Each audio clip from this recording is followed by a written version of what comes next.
So, Mark, if you can kind of keep on going, I really love this story of you with Middle West talking about how they kind of are such a great partner for you, and they can really take what you guys do here and scale that so that you can take that to the country. Because I mean, otherwise, you'd be great for Maryland and great for Baltimore, but to see you guys on a bigger national scale is awesome. So, can you touch a little bit more on like how that process is and what distinguishes you, I guess, differently from other whiskeys that someone might find that just they're buying more of a mass pull from someone producing distillers? Sure.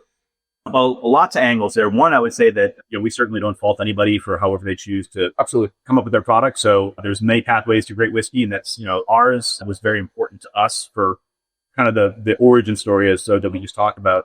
It was very important for us to continue that process. So that same the same two types of malted barley, the same yeast, all these things. For us at that point, we were so bought in that this is what we're doing, and we need a partner that'll help us do that. And if we can't, like you alluded to a second ago, we'll make it on that 60-gallon scale and we'll service a local area. So finding a partner willing to do that was huge for us. And again, we got to learn so many things from them.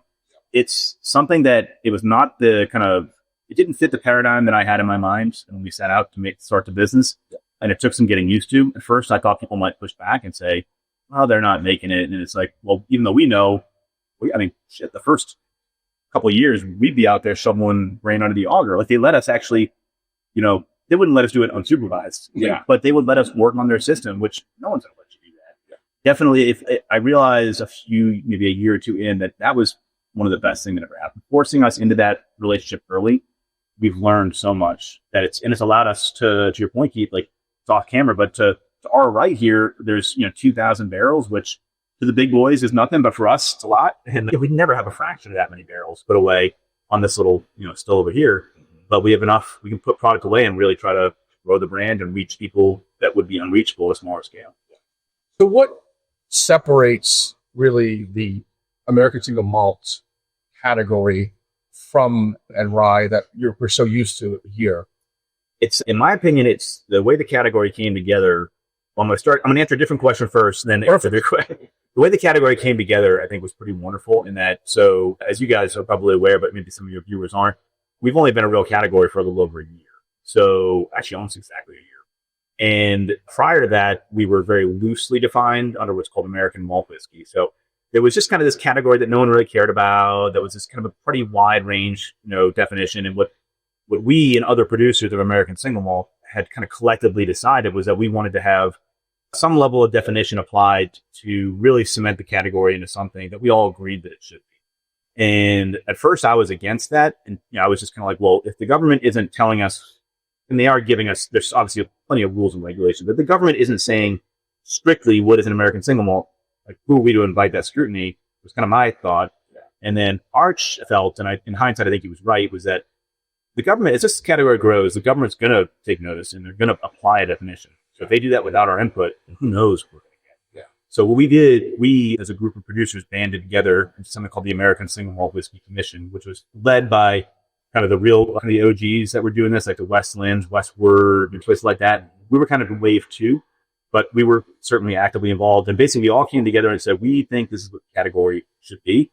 And we all agreed for the most part. Minor things that some people wanted that they didn't get. But at the end of the day, what we tried to do, and I think we succeeded, is create something that tied into the Scotch heritage, tied into the American heritage, but basically left the door open for innovation. So put that another way, for bourbon, as you guys know, it's got to be aged in a virgin charred oak barrel. We can do that. That's what we choose to do at Old Line. We love that flavor profile. But if you, Josh, started a distillery down the street, you decided you want to use first fill, second fill, whatever, kind of the Scotch style aging, you could. But the category definition allows for both. Unlike a Scotch, we can use a pot still. We use a pot still here in Baltimore. In Ohio, we use a pot and a column. So like in Scotch, single malt Scotch, you can only use pot still. So we have more flexibility than the Scotch, more flexibility than a bourbon. The big limitation we have, but by limitation, it's also really part of what makes us special is the fact that we can only use malted barley. So we can't use any corn, any yeast, any wheat, any rye. There is yeast. Any corn, any wheat, any rye. And it's malted barley only. Now, that said, in my humble opinion, that isn't as limiting as it might sound at first, because malted barley has such a tremendously wide range of flavor. So unlike other, corn that you don't malt it, and there's definitely certain strains of corn and different flavors, of course, but barley, it's malted before we get it, which is a process of tricking it into sprouting and drying it out, and that you can just create so many different flavors based on how that process goes. Actually, an example: these are the 2 types of malted barley we use, and for those viewing, I'm not sure if the difference in color is going to be really noticeable from the screen, but the one Josh has is about 90% of our mash bill. It's called a pale malt, a 2-row pale malt, and the other one here is called a crystal malt or a deep kiln malt. And that is, if you were to take a bite, they're a little stale, but you're welcome to try it if you'd like.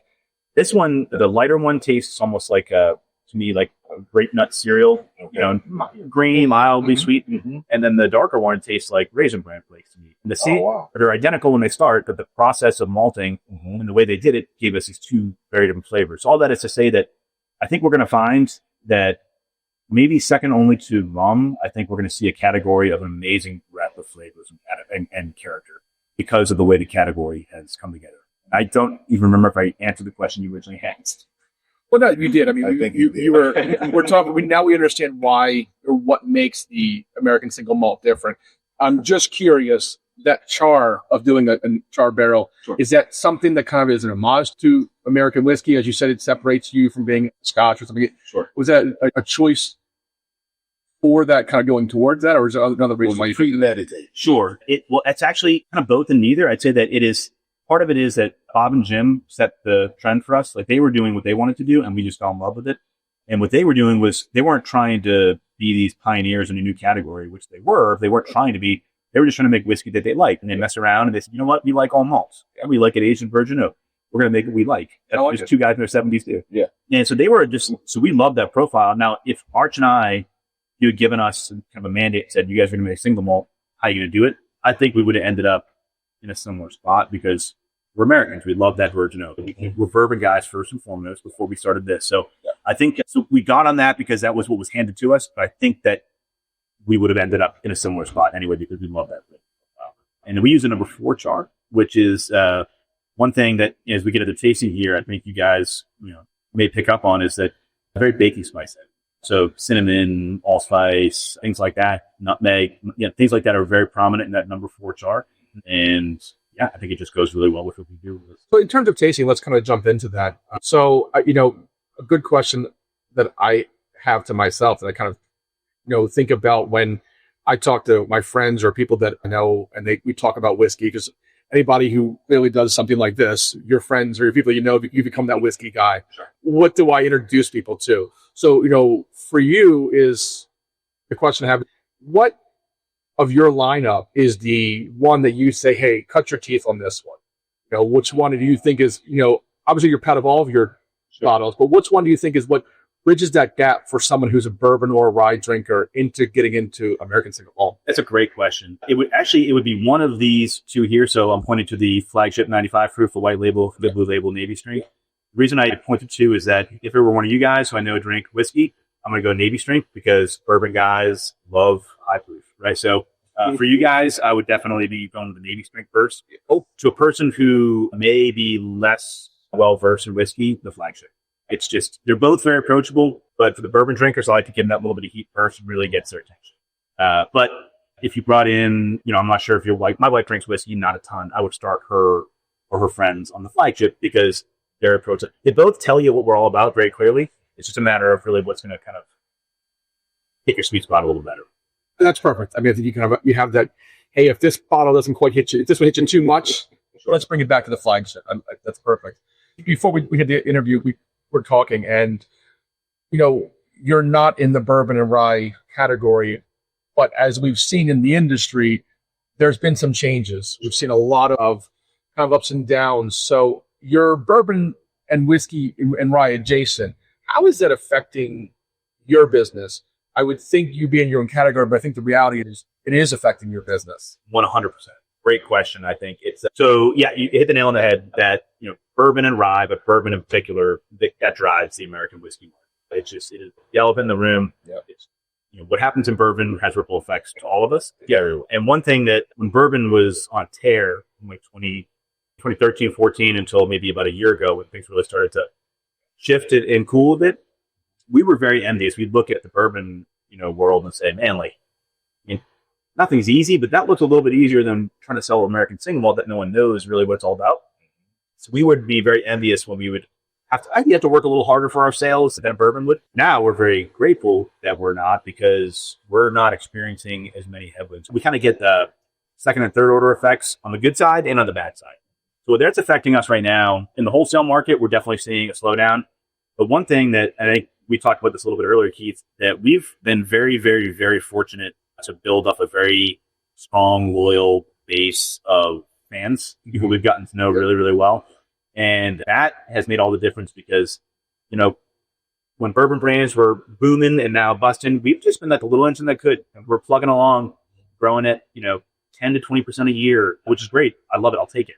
Have you ever had that 100% growth year, but we're also not down? So all those things say that bourbon's driving everything. It's driving even things like financing. Like, our bank lends to us based on our whiskey stock. Even though American single malt whiskey stock has retained value, the bank is getting very concerned about so there's all these second and third order effects that bourbon is developing. And part of it, and I apologize if I go on too long, I think that, yes, some brands got a little over their skis. They were producing and buying barrels at a rate that was pretty aggressive. And in hindsight, they probably wish they hadn't. But also you saw like hedge funds and things like that get involved, where people were jumping in on this. And once that started to happen, they were buying up not only stocks, but they were buying up capacity. And it just warped the market in a way that was very unhealthy. So right now we're in a reset period, and I think a lot of good brands, unfortunately, some brands maybe that aren't as strong will go away. I think some really good brands are going to go away too. Like, Manitani still works up in Pennsylvania. I love those guys. They shut down 6 months ago. And yeah, I think they just decided, you know what?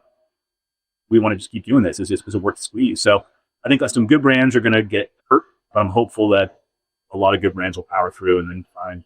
Once we kind of clear the chaff, I think we'll be another up. Okay.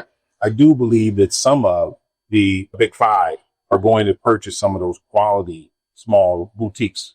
I really do. I think you're right. Yeah. You could, and it's a huge opportunity for them right now, right? They can buy at a very fair price. Yeah, agree. I think I'll be very interested to see how that plays out. I do like the idea of, depending on that purchase, of a bigger brand picking up a great American single malt, and starting to also have that backing to kind of push that category. I think everyone can kind of benefit from an education of an emerging market. Agreed. That's where we sit. I think some of the bigger brands, Jack Daniel's had a ton of malts, Jim Beam had Claremont Steep, or had Claremont Steep, and a few others. And I think that there was some good element in that for the industry, for the category, that being taken seriously. Mm-hmm. I do think that it's such a small part of what they do. Really, I think it's on guys like us and guys like the Westlands, the Westwards, the Balcones, the ones I mentioned before, Virginia Distilling Company. It's up to guys like us and others. Keep making good whiskey, and it'll catch. Just keep. And someday, hopefully, people look back and say, "Oh, can you believe that? I could have bought Virginia Distilling Company for $60 2 years ago. Now it's $100." Well, I think that the day is going to come where people realize the value that's out there in this category. Yeah, I do think that Jim Beam did not handle their single malt well. And I'm glad to know that we can push forward people who really understand how to scale and push the product. You said what I was basically thinking. That's what I'm here for, baby. I'm here to be the bad guy. Yeah. So would love to get in some tasting. Yeah. Because I'm excited because, we do this for me personally, as selfishly, like I want to taste whiskey. While we're doing that, really, I kind of want to focus some questions. So if you could expand, you said fans, but I think that's definitely, on the level, you're definitely underselling that, because you have a whole club. Yeah. And when you come here, and I encourage you to come here, this isn't just a distillery. This is a gathering space. And having been here quite a few times, it's great to be part of, a club and the community. And I think that's just part of what drives me to come to Old Line. And I think is a good way for me, honestly, was to learn more about the category, learn more about your product, because there's a huge sense of community. So if you could definitely let's talk about that. If you want, we can pour some things. You want to pour a little flagship while we do that? Yeah, sounds good. Can I pour your glass? Yes. And using a little movie magic, shortly, ladies and gentlemen, we're going to bring in our third host. Kev is in the building.